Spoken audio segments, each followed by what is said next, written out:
Hey, welcome back to the Board Game Closet. My name's Jimmy. I'm Jordan. And I'm Austin. And today we're going to be taking a look at The Guardians Explore. This is on Kickstarter right now, so you can go online and check that out, see if it's something that you'd like to back. Today we're going to give you an overview of the game, kind of give you an idea of how it plays, some of the components that you can expect to get, and our general thoughts on the game. So Jordan, do you want to start and talk to us about the components that we got in this prototype? Yeah, so with the components, you get a lot of stuff. We have a lot of character cards. We have a lot of tokens for different things. That was one of the big things with this, is that it's a small box but comes with a lot of stuff. You have lots of cards. You have a lot of the big player cards, and you have the tokens for each player also, which is pretty nice. It is pretty good. The artwork's awesome on it.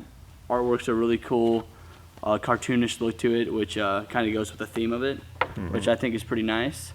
Yeah, I totally agree. The whole concept behind this game is that you're some kids that are on spring break and evil has shown up in your town. Instead of having just a fun, normal spring break, you have to go out and fight all of this evil that has shown up. And so it gives this throwback to almost like the Goonies or something, where you're just kids going out and fighting all these terrible things, and the town is going to survive or be destroyed based off of how good you do. So that's kind of the idea. So at the beginning of the game, each person is going to get a character. And so each one of these characters, it kind of plays a different role. So you got kind of like the mage guy, you've got the girl with the axe and the shield, you got the one with the archer. You got different roles that each person is going to play. So you're going to get a character, and then you're going to get a play mat. And so this playmat is two-sided, and so they've got some drafting suggestions on the back for super cards. They've got setup, basic instructions, so you're going to read this side of the card and it'll answer a lot of your players. And then on the other side of this card is basically a power counter. So you're given these two clear kind of things to go over this, and this tells you as you're playing cards out of your drafting deck, then you're going to be raising up your power. It's got a place for you to hold on to all of the enemies that you've destroyed. Those are now your trophies. You've got a place for your secret quest and any of your boss rewards. So this is going to house all of the stuff that you get during the game, all the stuff that you're going to do.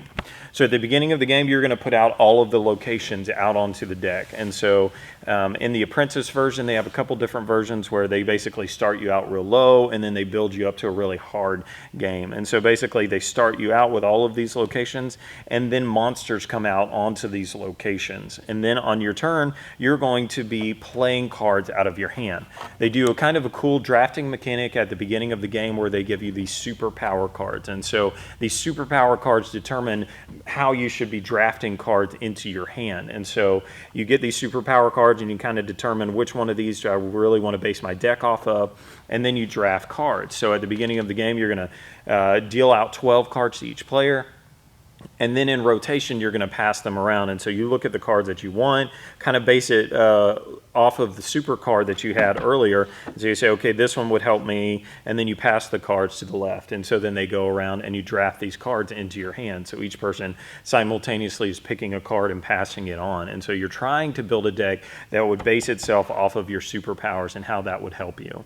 And so once you get all of your cards in your hand, then it's kind of like a deck building game like Dominion or something like that, because you're going to be pulling 4 cards at a time, unless you have something that changes that, and then you're going to be playing these cards. One cool thing once you learn how to play the game is it plays simultaneously. So each person is going to power up at the same time and get all of their abilities, and just like in a deck builder, you have hit points versus power points. And so some cards require you to have some power points, and so you have to play those first to get your power in order to lay the power down onto the table. And so you're going to be drawing cards, discarding cards, using all the abilities that are on those cards.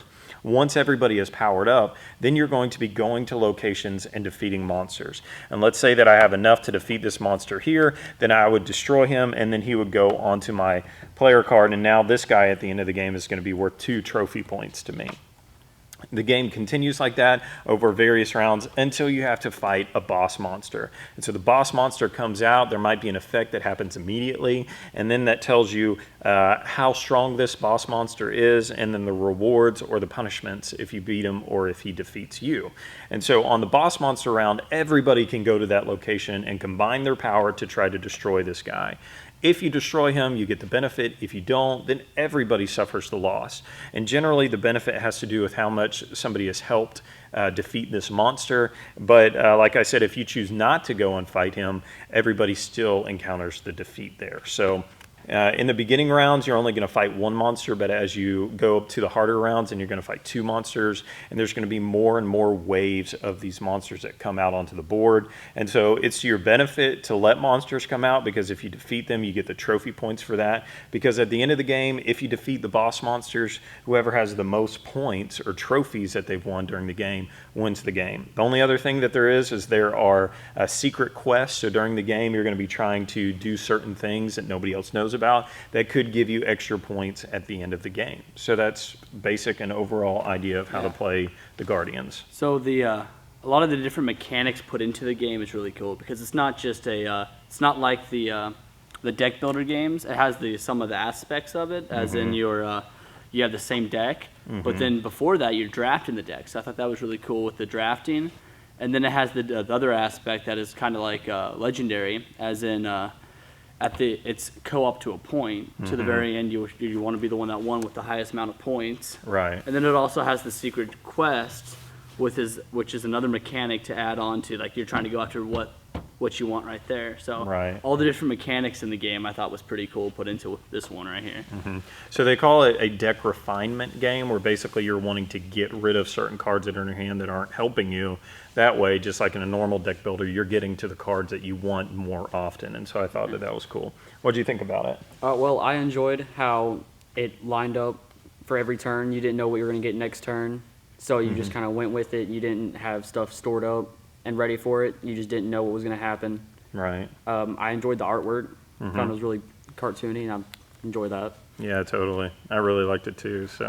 So overall, it played pretty quickly once you understand how to work. So just prepare yourself. The first game through, there are a lot of instructions to get you where you need to go. But once you get past that and you learn this is the power-up phase, this is the location phase, this is the battle phase, once you learn all the phases and how to do it, you'll get there. But to be honest, just setting the game up for the first time was a little like, well, this is crazy. Like, I got to draft these cards, and I can put this super card, and which one is the super There's card? so many components to the game right here. As you can see right here, all came in this small box. So you have tons of cards, but they're not huge cards. Right.